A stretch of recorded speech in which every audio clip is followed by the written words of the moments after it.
नमस्कार साथियों, स्वागत है आप सभी का। दोस्तों, कल शाम को बोर्ड द्वारा अध्यापक भर्ती की विज्ञप्ति जारी कर दी गई है। उस विज्ञप्ति में कुछ नई चीज़ें हैं जो आपको जानना चाहिए। चाहे संस्कृत शिक्षा विभाग की जो लेवल 1 में भर्ती है उसमें कौन कौन आवेदन कर सकते हैं, कब अलग परीक्षा होगी कि साथ में होगी, लेवल 2 में क्या कुछ रहेगा, ऐसी बहुत सारी चीज़ें हैं, कन्फ्यूजन्स है। उसके ऊपर आपको पूरी डिटेल्स इस वीडियो में मिलने वाली है और बहुत ही आपके मोस्ट ऑफ यू जो डाउट चल रहे हैं वो क्लियर इस वीडियो में होने वाले हैं ना साथियों। अब एग्ज़ाम डेट क्लियर हो गई है। जैसा कि मैंने आपसे पहले कहा था, आप तैयारी उसे अनुरूप करना। आपकी एग्ज़ाम डेट है जो जनवरी में होगी, तो अब कम समय बचा है। इस कम समय में अच्छी तैयारी ही आपको सफलता दे सकती है। अपनी एप्लीकेशन टीचर गुरुजी अभी डाउनलोड करिए। उस पर अपने 85% ऑफ का सबसे बड़ा प्राइस ड्रॉप का ऑफर लागू है। 4 बुकलेट इसके साथ फ्री मिलेगी। इस टेस्ट सीरीज को ज्वाइन करिए। इस टेस्ट सीरीज के प्रत्येक टेस्ट में अगर आप 170, 80, 90 प्लस नंबर लेके आ रहे हैं तो निश्चित रूप से अच्छी तैयारी के साथ है। आपको उसमें इंप्रूवमेंट लाना चाहिए, आपका सिलेक्शन हो सकता है। अध्यापक भर्ती के लिए 2.0, 1.0 टेस्ट सीरीज है। इसमें हुबहू प्रश्न अटेम्प्ट हर बार हर भर्ती में होते हैं, इस बार भी होंगे। इस बार इस कंपटीशन के अंदर कम पदों में चयन के लिए अच्छी टेस्ट सीरीज आपको सहायता देगी। ये टेस्ट सीरीज आपके लिए रामबाण साबित होगी। भाषा साहित्य बहुत बड़ा पार्ट रोल अदा करता है मेरिट में। पिछली बार भी लोग पीछे रहे थे इसकी वजह से। इसके लिए हमने किताब लॉन्च कर रखी है। किताब बहुत शानदार किताब है, छोटी सी पतली सी किताब है। आप लीजिए, मार्केट में उपलब्ध है। बढ़िया शॉर्ट एंड स्वीट है, आपका भाषा साहित्य का पूरा मैटर कवर कर देगी। 7 से 8% जो आएंगे आपका गलत नहीं होगा। ये भाषा साहित्य किताब आप जरूर लीजिए। ग्रेड 3 के लिए ज्ञान सरोवर पब्लिकेशन की अन्य पुस्तकें हैं जो ग्रेड 3 के लिए बहुत डेडिकेटेड है और शानदार है। करंट अफेयर्स की अब तक कोई किताब नहीं आई है, करंट अफेयर्स की किताब आप ले सकते हैं। PVQ किताब है। साथ ही साथ शैक्षिक प्रदेश से शैक्षणिक मनोविज्ञान, ICT के लिए, भूगोल के लिए किताब है और शिक्षण विद्या के लिए किताब है। ज्ञान सरोवर पब्लिकेशन की सारी किताबें हैं। टू द पॉइंट है, एग्जाम ओरिएंटेड है। एग्जाम के अंदर जो चीज़ें आ सकती हैं, प्रश्न पूछे जा सकते हैं, वही मैटर इन किताबों के अंदर मिलता है। तो आप ज़रूर मार्केट में अगर इन चीज़ों के, इन किताबों के लिए, इन मैटर के लिए सर्च कर रहे हैं तो ज्ञान सरोवर की किताबें आप जरूर ले सकते हैं। सभी दुकानों के अंदर उपलब्ध है, जाइए और लीजिए। करंट अफेयर्स विशेष लीजिएगा, ये बहुत काम आएगी आपके लिए। कहेंगे महिला आरक्षण को लेकर साथियों, जो महिला आरक्षण घोषणा हुई थी, माननीय सरकार ने की थी कि हम आरक्षण जो है कर देंगे 50%। कितना कर देंगे? 50% कर देंगे आरक्षण। लेकिन क्या हुआ कि विज्ञप्ति आई, उसमें 30% आरक्षण है लेवल 1 में। लेवल 2 में तो पहले 30% था, उसको यथावत रखा गया, उसमें कोई बदलाव करने की बात नहीं की थी। अब काफ़ी मेरी बहनें हैं वो इस और बात कर रही है कि आखिर ऐसा क्या हुआ कि 30% ही आरक्षण है, 50 क्यों नहीं हुआ। देखिए, घोषणा भी 50 की हुई थी, ठीक है, उसमें संशोधन भी हुआ, लेकिन एक बैठक हुई। मेरा पिछला वीडियो देखोगे तो मैंने आपसे कहा था कि बात ये यहाँ पे आप रुकी है कि बोर्ड द्वारा और विभाग द्वारा बैठक हुई, उसमें ये निर्णय लिया जा रहा है कि कहीं ये भर्ती अटक ना जाए। हमें भर्ती पूरी करवानी है और इस 50% को हम लेके आते हैं, फिर इसका अमेंडमेंट नहीं कर पाएँ, नोटिफिकेशन नहीं जारी कर पाए तो फिर ये भर्ती अटक जाएगी और हमें अटकाना नहीं है कोर्ट के अंदर। फिर ये चीज़ निकली, गवर्नमेंट की मंशा थी कि 50% करेंगे, लेकिन नियम और जो पंचायती राज के अधिनियम के संशोधन थे वो पूर्ण नहीं हो पाए। साथ ही साथ इनको ये भी डर था कि भर्ती अटक जाएगी। तो मीटिंग में निर्णय हुआ और उन्होंने ये किया कि 50 अभी नहीं कर रहे हैं हम, 50 को उन्होंने कैंसिल कर दिया और 30% को ही यथावत रखा गया। यहाँ पे बात फंसी। शुरू में इनकी पूरी मंशा थी 50 करने की, लेकिन ये सारी चीज़ें नियमों के अंदर फंस गए तो 30% ही रखा गया। फिलहाल 50 नहीं हुई है। महिला आरक्षण जो रहता है ये प्रत्येक भर्ती में 30% ही रहता है, हर बार रहा है। और महिला आरक्षण जो 30% होता है लेवल 1 और लेवल 2 में, इसमें भी इनका अलग अलग डिवाइडेशन होता है। आप अगर देखेंगे प्रत्येक विज्ञप्ति तो उसमें विधवा का एक अलग से लिखा होता है कॉलम, है ना, विधवा के अलग से पद होते हैं, उनको देते हैं 8%। कितना देते हैं? 8%। फिर आती है डाइवर्सी, आपको पता होगा डाइवर्सी, तो इनको देते हैं 2%, ठीक है। तो ये टोटल 10% हो जाता है। तो ये 10% अलग से नहीं कटता है, 10% 30 में से ही निकलता है महिलाओं के अंदर से, ठीक है। तो 20 तो महिलाओं के सामान्य पोस्टें रहती है और 8 और 2 ये आपके अलग से रिजर्वेशन रहती है। अब इनके अंदर क्या होता है, ये पोस्टें जो होती है महिलाओं की, अगर ये 2% और 8% पूरे पद नहीं भर पाते हैं, इनकी विधवाएं और संबंधित कैटेगरी में डाइवर्सिटी नहीं मिलती है, तो ये सारी जो पोस्टें होती है ये सामान्य महिलाओं के जो पोस्टें 20 है उसमें जुड़ जाएंगे और सामान्य महिलाओं से भर दी जाती है। यहाँ पर पुरुष अभ्यर्थी कोई नहीं आ सकता, इस बात को और ध्यान रखें। यहाँ पे केवल महिलाओं के लिए ही है, या महिलाओं की सामान्य जो पोस्टें हैं यहाँ पे विधवाएं आ सकती है, तलाकशुदा आ सकती है, एक्स सर्विसमैन जो होती है वो आ सकती हैं, PH की आ सकती है, लेकिन यहाँ पे अन्य कोई अभ्यर्थी नहीं आ सकता। केवल ये अभ्यर्थी ही फॉर्म भर सकते हैं और यही इनके लिए रिजर्वेशन रहता है। 30% लेवल 1 में है और लेवल 2 में है। इसके अलावा कोई अलग से पोस्टें इनके लिए अलग से नहीं काटी जाती है, वो विज्ञप्ति दे रखी होती है। बड़ी मैं बात कर दूँ रीट को लेकर, किसकी बारे, रीट पात्रता को लेकर। रीट पात्रता जो 2 प्रकार की थी आपको पता है, 2022 वाले अभ्यर्थी थे, एक थे 2024-25 वाले, ठीक है, 24-25 वाले। तो इसमें देखिए पहले भी ये कन्फ्यूजन चला था कि ये लोग अपात्र हो जाएंगे। मैंने वीडियो डाल के आपको स्पष्ट किया था, एकदम बिल्कुल सही तरीके से कहा था कि चिंता मत करिए, रीट 2022 वाले अभ्यर्थी, रीट 2024-25 वाले अभ्यर्थी भी पात्र होंगे, आपको कोई डरने की आवश्यकता नहीं, ये प्रमाण पत्र रद्द नहीं होगा। तो विज्ञप्ति में भी अब साफ तरीके से मेंशन हो चुका है, विज्ञप्ति के अंदर पूरा स्पष्ट पैरा लिखा गया है कि रीट 2022 वाले अभ्यर्थी और 2024-25 वाले दोनों पात्र हैं, जिसके पास जो योग्यता है आप लगा के इसके अंदर फॉर्म भर सकते हैं। तो रीट को लेकर जो कन्फ्यूजन था वो भी इस विज्ञप्ति ने क्लियर कर दिया है, अब डरने की बिल्कुल भी आवश्यकता नहीं है। अब दूसरी बात करें तो आपके जैसे लेवल 1 के अंदर 2 प्रकार की पोस्टें हैं, एक संस्कृत शिक्षा विभाग की हैं, एक आपके संस्कृत शिक्षा विभाग में सामान्य पोस्टें हैं, एक प्रारंभिक शिक्षा विभाग की सामान्य पोस्टें हैं। अब इसमें एक ही चीज़ है, जो संस्कृत शिक्षा विभाग की सामान्य पोस्टें हैं वो मैं बता दूंगा आपको, और प्रारंभिक की उसमें तो योग्यता रहेगी वो वही रहेगी 12वीं, चाहे किसी भी संबंधित किसी में भी कर रखी हो, इंग्लिश मीडियम हो कि संस्कृत से हो सामान्य हो वो, और STC से संस्कृत से हो किसी से भी हो। तो आप सामान्य टीचर की जो पोस्टें आ रखी है संस्कृत शिक्षा विभाग की और प्रारंभिक शिक्षा विभाग में आप फॉर्म भर सकते हैं। लेकिन अगर आपको संस्कृत शिक्षा विभाग में संस्कृत की जो 187 के आसपास कुछ पोस्टें हैं उसमें आवेदन करना है, तो आपके पास क्या होना चाहिए, 12th में आपके पास क्या होना चाहिए, संस्कृत होनी चाहिए। इस बात को आप ध्यान रखें, तभी है जो आप कर सकते हैं। साथ ही साथ आपके पास BSTC जो होती है या DLED होती है वो संस्कृत में होनी चाहिए, तब आप है जो किस में फॉर्म आवेदन कर सकते हैं, लेवल 1 की संस्कृत शिक्षा विभाग की संस्कृत पोस्टों पर जा सकते हैं। तो ये ध्यान रखें। साथ ही साथ बात करें कास्ट सर्टिफिकेट को लेकर, चाहे OBC हैं, ये भी बड़ी बात है, मैंने पिछली बार वीडियो के अंदर क्लियर किया था, तो काफ़ी लोगों ने इसको समझा था, वो बच गए, कोई दिक्कत नहीं है। तो ये जो होती हैं, देखो SC ST के लिए जो आपका कास्ट सर्टिफिकेट बना है, जाति प्रमाण पत्र बना है, वो आजीवन है, मान्य है, विज्ञप्ति ने क्लियर कर दिया, डरने की बिल्कुल आवश्यकता नहीं, आपको नया बनाने की कोई ज़रूरत नहीं है।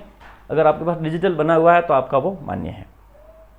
बात करें EWS और OBC के लिए, ये 3 वर्ष तक मान्य करा जाता है, 3 वर्ष तक। इस कंडीशन ये होती है, अगर आगामी वर्ष में भी आप सेम कंडीशन में हैं तो आप वो आपका माना जाएगा 3 वर्ष तक। इसके साथ एक शपथ पत्र लगता है, क्या लगता है, शपथ पत्र।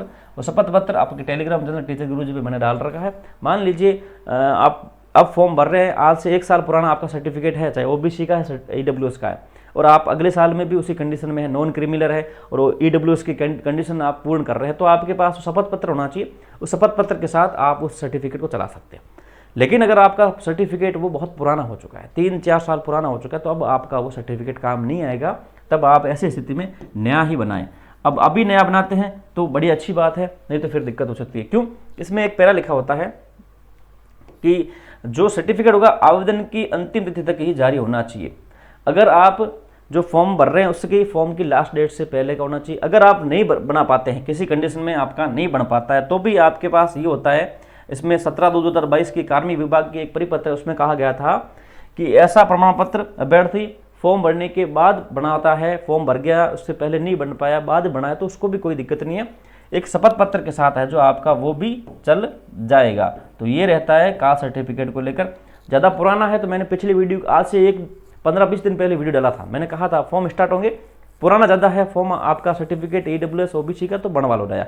हाँ, अगर 6 महीने 1 साल पुराना है तो कोई दिक्कत नहीं है, आपका वो चलेगा। आपको एक शपथ पत्र लगाना है, तो विज्ञप्ति में ये सारी चीज़ आराम से क्लियर हो चुकी है, तो आपको डरने की आवश्यकता बिल्कुल भी नहीं है ना साथियों। और अपनी एप्लीकेशन पे जिन्होंने अभी तक टीचर गुरुजी पे 2.0 अध्यापक भर्ती के लिए 1.0 टेस्ट सीरीज ज्वाइन नहीं की है, जल्दी जाकर ज्वाइन करिए। 85% ऑफ का ऑफर लगा हुआ है, बाद में खत्म हो जाएगा। 4 बुकलेट फ्री मिल रही है इस टेस्ट सीरीज की। प्रत्येक टेस्ट में अगर आप 170, 80, 90 प्लस नंबर लेके आ रहे हैं तो अच्छी तैयारी में और उसको इंप्रूवमेंट करते रहिए, निश्चित रूप से आपका इस भर्ती में सिलेक्शन होगा। तो आप जरूर जाकर अपना आकलन करें। अगली जो बात करें वो आप सभी के लिए जानना बेहद आवश्यक है। मैं प्रत्येक वीडियो के अंदर आपसे कहता था और आज उस विज्ञप्ति ने उस बात को सत्यापन कर दिया है। मैं आपसे हमेशा कहता था पद बढ़ोतरी को लेकर ये बहुत बड़ा मुद्दा है और अभ्यर्थियों की मांग है कि पद बढ़ना चाहिए, पद बढ़ने ही चाहिए। मैंने आपसे कहा था विज्ञप्ति चाहे आ जाए कोई इशू नहीं है, विज्ञप्ति में एक पैरा जरूर आपको देखने को मिलेगा कि पदों की संख्या परीक्षा परिणाम से पूर्व तक कमी या बढ़ोतरी करने का अधिकार राज्य सरकार राजस्थान कर्मचारी बोर्ड के पास सुरक्षित है। यानी कि पदों को बढ़ाया भी जा सकते हैं, पदों को घटाया भी जा सकता है। लेकिन घटाना तो क्या घटाएंगे, इसमें तो घटने जैसा कुछ है ही नहीं, बढ़ाया जरूर जा सकता है। ये मैंने आपसे पहले भी कहा था कि डरने की बिल्कुल आवश्यकता नहीं है, ये आपके सामने आएगा, विज्ञप्ति में लिखा होगा, ये विज्ञप्ति में लिखा हुआ आप पढ़ सकते हैं, विज्ञप्ति का ये स्क्रीनशॉट है। अब जो पद बढ़ोतरी को लेकर काफी लोग चिंतित थे, पद बढ़ सकते नहीं बढ़ सकते, बिल्कुल आपके सामने दो चीजें हो गई है। पहली बात है कि 100% पद बढ़ोतरी का नियम माननीय मुख्यमंत्री जी ने लागू कर दिया है, बहुत अच्छा काम है। दूसरी बात है कि विज्ञप्ति में भी सारी चीजें उल्लिखित है कि परीक्षा परिणाम तक, देखो साफ साफ लिखा हुआ है, रिजल्ट तक, परीक्षा परिणाम तक, यहां तक की छूट दे रखी है।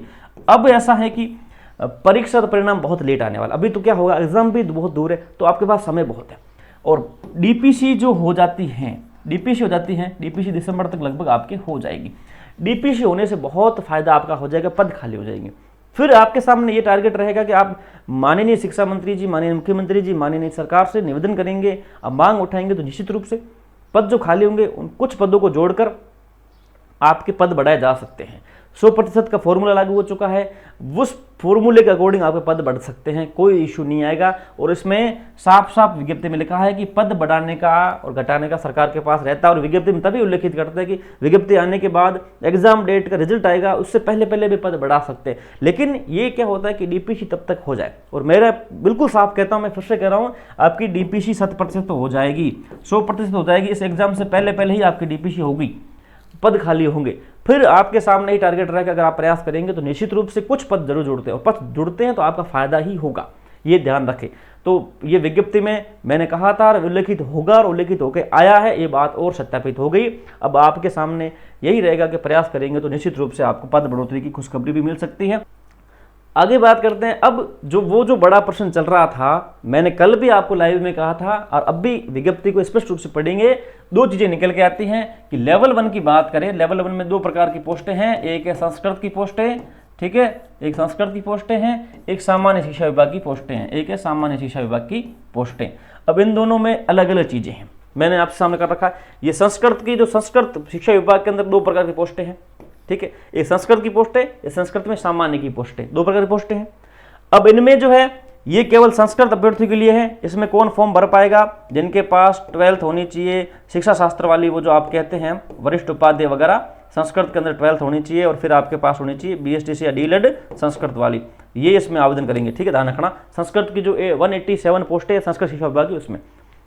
अब संस्कृत शिक्षा विभाग में सामान्य की पोस्टें हैं 449, ये भी देख रहे होंगे। इसमें क्या योग्यता रहेगी, 12th होनी चाहिए आपके पास, ठीक, कोई भी हो, संस्कृत की और कोई भी हो, कुछ चलेगा, और आपके पास STC होनी चाहिए, डीएलएड होनी चाहिए, डीएलएड वाली JBT जो कहते हैं वही होनी चाहिए, चाहे कोई भी हो, संस्कृत की और कोई भी, कोई फर्क नहीं पड़ता, वो इसमें आवेदन कर पाएंगे। बाकी ये जो 5000 पोस्टें हैं, इसका तो पता ही है भाई, सेम कंडीशन है, 12th और BSTC होनी चाहिए, डीएलएड होनी चाहिए, JBT जो भी है, किसी में भी हो, वो दोनों है। तो इसमें आपको एक चीज समझ क्लियर दिखेगी कि संस्कृत की जो 187 पोस्ट है उसके लिए तो संस्कृत वाला ही होना चाहिए, इसके अलावा ये दोनों इसमें आवेदन नहीं कर पाएंगे, ठीक है। ये 449 पोस्टें और 5000 पोस्टें, इनमें सेम योग्यता है, तो इनमें वो सेम फॉर्म ही भरा जाएगा, इसमें कोई नया नहीं है, ये दोनों एक जैसे ही हैं। तो यहाँ से आपकी वो कंफ्यूजन क्लियर होगी। काफी लोग कह रहे थे कि ये संस्कृत की जो पोस्टें आएंगी 450 और 187 उसमें है, जो ये वाले फॉर्म नहीं भर पाएंगे सामान्य वाले। मैंने आपसे कहा था कि संस्कृत के अंदर 2 प्रकार की पोस्ट है, एक संस्कृत खुद की, एक होती है सामान्य की। तो सामान्य वालों पे सभी फॉर्म भर सकते हैं, संस्कृत वाली क्यों ना भले, लेकिन सामान्य पोस्ट है वहां पे सब फॉर्म भर सकते हैं। संस्कृत वालों पे फॉर्म आप नहीं भर पाओगे, क्योंकि आपके पास संस्कृत 12th में होनी चाहिए, तभी भर पाओगे। अब परीक्षा की बात करें तो परीक्षा देखो कि ये जो पोस्टें हैं इसका सिलेबस, ये जो पोस्टें हैं इसका सिलेबस दोनों सेम है, दोनों सेम है, जो मैंने आपको कल बताया था वो पूरा पाठ्यक्रम सेम है। तो इनकी परीक्षा एक होगी, इनकी परीक्षा एक होगी, ये ध्यान रखना। जो ये संस्कृत शिक्षा विभाग में 449 पोस्टें सामान्य के लिए हैं, ये जो 5000 पोस्टें सामान्य के लिए हैं, इनकी परीक्षा एक साथ एक परीक्षा ही होगी। मैं क्लियर कर देता हूं, इस बात को आप ध्यान रखें, कोई कंफ्यूजन में तो मर जाओगे, बाद में दिक्कत होगी, फालतू फंसोगे। तो आपके सामने सामान्य की पोस्टें कितनी हैं, 5500 पोस्टें हैं। आप फॉर्म भरते टाइम गलती मत कर देना, केवल एक सिलेक्ट कर दो, इसमें सिलेक्ट नहीं करो। ये भी 400 पोस्टें आपके लिए ही है, सामान्य वालों के लिए, तो आप इसमें भी फॉर्म डालना, साथ में इसमें भी डालना, गलती मत कर देना। लेकिन ये जो पोस्टें हैं 187, इसकी परीक्षा अलग होगी, इसकी परीक्षा अलग होगी, 187 पोस्टों के लिए परीक्षा अलग होगी। लेकिन ये 449 ये 5000 पोस्टों के लिए परीक्षा एक साथ होगी, ये विज्ञप्ति में उल्लेखित है। फॉर्म भी आपका अलग अलग भरा जाएगा, इस बात को ध्यान रखें। क्या लिखा है कि प्रारंभिक शिक्षा विभाग और संस्कृत शिक्षा विभाग के प्राथमिक विद्यालय की जो लेवल प्रथम में सामान्य शिक्षा के पद हेतु निर्धारित योग्यता आवेदन को एक ही आवेदन करना होगा। ये जो 5000 पोस्ट है, 449 पोस्ट है, इसके लिए केवल एक आवेदन करना होगा अगर आपके पास योग्यताएं हैं, ठीक है, ध्यान रखना। उसके अलावा संयुक्त भर्ती के लिए आयोजित परीक्षा जो है एक भर्ती कराई जाएगी, परीक्षा इन दोनों की एक करवाई जाएगी। विज्ञप्ति में लिखा हुआ है साफ साफ मित्रों, विज्ञप्ति में लिखा हुआ है, इस बात को ध्यान रखें, गलती मत करना, फिर बाद में पछताना पड़ेगा आपको। आवेदक उक्त दोनों विभागों की प्राथमिकता क्रम आवेदन भरना होगा। ध्यान रखना, जब भी आप आवेदन करो इन दोनों को प्राथमिकता में क्रम में आप फॉर्म भरना, ताकि आप इसमें से पीछे नहीं रह जाए। संस्कृत शिक्षा विभाग के प्राथमिक अध्यापक सीधी भर्ती लेवल प्रथम संस्कृत शिक्षा के पदों हेतु अलग से आवेदन करना होगा। संस्कृत शिक्षा विभाग के प्राथमिक अध्यापक लेवल प्रथम के पदों हेतु परीक्षा का आयोजन अलग से करवाया जाएगा, जिसकी सूचना बोर्ड कार्यालय की वेबसाइट पर पृथक से प्रकाशित कर दी जाएगी। ध्यान रखें, अब आपके सामने कंफ्यूजन नहीं होना चाहिए। ये बात मत सोचना कि जो 449 पोस्ट है यहाँ पे संस्कृत वाले फॉर्म भर सकते हैं, सामान्य वाले नहीं भर सकते हैं। संस्कृत में 2 पोस्टें हैं, संस्कृत की और सामान्य की। सामान्य पे ये वाले सब फॉर्म भर सकते हैं। इन दोनों की 5000 पोस्टों की और 449 संस्कृत वालों की परीक्षा एक होगी। आवेदन एक करना पड़ेगा, बस आपको उसमें 2 सेलेक्ट करनी पड़ेंगे। अगर आपने सेलेक्ट एक किया तो इसके लिए आप बाहर हो जाएंगे। आपने दोनों सेलेक्ट कर दिए तो आपके सामने 5000 पोस्टें रह जाएंगी, सीधी दिख रही साफ साफ। और इसकी परीक्षा अलग होगी, इन दोनों परीक्षा की एक होगी। ये विज्ञप्ति में उल्लेखित है और बोर्ड का नोटिफिकेशन है। अब आपको किंचित मात्र भी कंफ्यूजन नहीं रहना है। अब आप बिल्कुल भी इतना मत सोचना कि हम है जो संस्कृत वालों पोस्टों पे नहीं जा सकते, सामान्य वाले जा सकते हैं। 450 पोस्टें आपके लिए है, ठीक है, ध्यान रखना। साथियों, एक बहुत बड़े बदलाव की बात करें तो लेवल 1 में सबसे पहले बात कर लूँ, मैं लेवल 1 की बात करूँ तो लेवल 1 में ध्यान रखना कि ऐसे अभ्यर्थी जो एसएससी सेकेंड ईयर में हैं या योग्यता के संबंध में बात कर रहे हैं, वो हम एलिजिबल होंगे, उसके लिए बात करूं तो इसमें 2 प्रकार की पोस्ट है, संस्कृत की विभाग की भर्ती है और एक प्रारंभिक की। अगर आप प्रारंभिक शिक्षा विभाग की बात करेंगे तो उसमें साफ साफ लिखा हुआ है कि आपकी आवेदन की लास्ट डेट जो फॉर्म भरने वाला है, जैसे 7/12 होंगी लास्ट डेट, तो 7/12 से पहले आपकी योग्यता पूर्ण होनी चाहिए, तब जाके आप जो लेवल प्रथम के लिए आप एलिजिबल होंगे प्रारंभिक में। संस्कृत की बात करें तो एग्जाम डेट तक, कितने तक, एग्जाम डेट तक अगर आपकी योग्यता पूरी है तो आप संस्कृत वाली भर्ती के लिए एलिजिबल हो जाएंगे। उसमें सामान्य पोस्ट है उसके लिए भी एलिजिबल होंगे, ठीक है। तो ये दोनों अलग अलग कंडीशन है लेवल 1 के अंदर। आप कई लोग बोल देंगे कि आपकी अगर एग्जाम डेट तक पूरी हो गई है तो चलेगा, नहीं, वो चलेगी केवल संस्कृत शिक्षा विभाग की भर्ती के लिए, जिसमें सामान्य संस्कृत 2 पोस्ट है उसके लिए चल जाएगा। लेकिन प्रारंभिक जो 5000 पोस्ट है उसके लिए नहीं चलेगा, उसके लिए तो एग्जाम डेट से पहले का होना चाहिए, सॉरी आवेदन की लास्ट डेट से पहले होना चाहिए, उसमें साफ साफ उल्लेखित है स्थान। अब बात करें लेवल 2 की, लेवल 2 में क्या कंडीशंस है, अगर बीएड सेकेंड ईयर में है अभ्यर्थी कुछ, उसके लिए साफ साफ लिखा है कि अगर आप लेवल 2 के लिए बात करेंगे तो आपकी एग्जाम डेट जो होगी उससे पहले आपका सारी योग्यता पूर्ण होनी चाहिए, उसके बाद वाले आपके मान्य नहीं होगी। इसमें साफ साफ लिखा है परीक्षा दिनांक की अंतिम तिथि। और फिर से बता देता हूँ, ये सारी किताबें ज्ञान सरोवर पब्लिकेशन की और ये आपके ग्रेड 3 भर्ती के लिए बहुत यूजफुल्स है। आप जरूर इन किताबों को लीजिए, आपके आवश्यकता अनुसार सारी चीज़ें हैं, करंट अफेयर्स वाली सब POIQ सारी किताबें आपके सामने हो रखी है। और अपनी एप्लीकेशन टीचर गुरुजी पे जाकर 2.0 1.0 टेस्ट जरूर ज्वाइन करिए, टेस्ट सारे हल करिए, इसके PDF मिलते हैं, बुकलेट फ्री मिल रही है, 85% ऑफर मिल रहा है आपको सबसे बड़ा ग्रेविटी प्राइज में, आप जरूर जाके ज्वाइन करिए। और अपनी भाषा साहित्य वाली किताब जरूर लीजिए, मेरिट बनाने के अंदर सबसे बड़ा योगदान इस पुस्तक का रहेगा। आप पीछे मत रहना, इस किताब को आप जरूर लीजिएगा साथियों। इसके अलावा आपका कोई और प्रश्न है, आपके मन में कोई डाउट है तो कमेंट करिएगा, हमसे जुड़े रहिएगा, हम आपका समस्या का समाधान अवश्य करेंगे। आवेदन कैसे करना है, गलतियां क्या नहीं करनी है, आपको किस प्रकार से फॉर्म भरना है, उसको लेकर मैं स्पेशल वीडियो कल या परसों डाल दूंगा इस चैनल पर, टेलीग्राम चैनल पर। आप जरूर जुड़े रहें, अपना टेलीग्राम चैनल टीचर गुरुजी जरूर जुड़े, यहाँ पे आपको अपडेट मिलती रहती है।